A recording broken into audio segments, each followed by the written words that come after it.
گوجری زبان میں اپڈیٹ سنیے۔ بھارت کے زیر تسلط جموں کشمیر کا لوگ کئی دہائیاں تو اپنا حق خود ارادیت کا ملن کا اڑیکوان ہے۔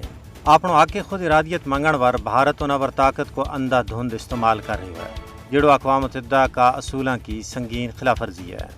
کشمیری قضیے کشمیر کا تصفیہ واسطے اقوام متحدہ کی قراردادوں میں دیتا گیا نقشہ راہور عمل کو مطالبہ کر رہے ہیں۔ تجزیہ نگاروں کو کہنا ہے کہ جد توڑی مسئلہ کشمیر نے کشمیریوں کی مرضی اور منشا تے اقوام متحدہ کی قراردادوں کے موافق حل نہیں کیو جاتو اس ویلے توڑی جنوبی ایشیا میں مستقل امن قائم نہیں ہو سکتا ہے، کیونکہ علاقائی امن اور ترقی کو انحصاری مسئلہ کشمیر کا حل میں مضمر ہے۔ پاکستان نے ہمیشہ پرامن مذاکرات کے ذریعے کشمیر کا آبرومندانہ حل کی پیشکش کی ہے۔ دوجی بکھی ہندوستان نے پچھلی 7 دہائیاں تو تنازع کشمیر کا منصفانہ حل کا راہ میں روڑا سٹیا ہے۔ بھارت اپنا گمانیاں کے خلاف جہریت کو ارتکاب کر رہا ہے۔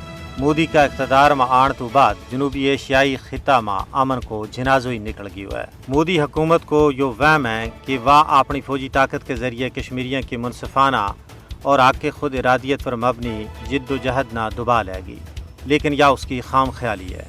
وہ لوگ جنہوں نے اپنا حق واسطے 96,000 تو زیادہ اپنا گبرو پتر شہید کروایا، کیا وہ اپنا سچا موقف پر کمپرومائز کر لیں گا؟ کشمیری عوام نے یہ تہیہ کی ہے کہ آزادی یا موت، اس تو سوا کشمیریوں کو کوئی اور رستہ نہیں ہے۔ مودی حکومت کا 5 اگست 2019 کا اقدامات جموں کشمیر پر اقوام متحدہ کی قراردادوں کی سنگین خلاف ورزی ہے۔ کشمیریوں کو یہ حق ہے کہ وہ اپنی مرضی تے منشا کے مطابق تنازع کشمیر کو حل ڈھونڈے۔ یہ اقوام عالم کی ذمہ داری ہے کہ وہ کشمیریانہ انہوں کو حق دوڑن میں اپنا عملی کردار ادا کریں۔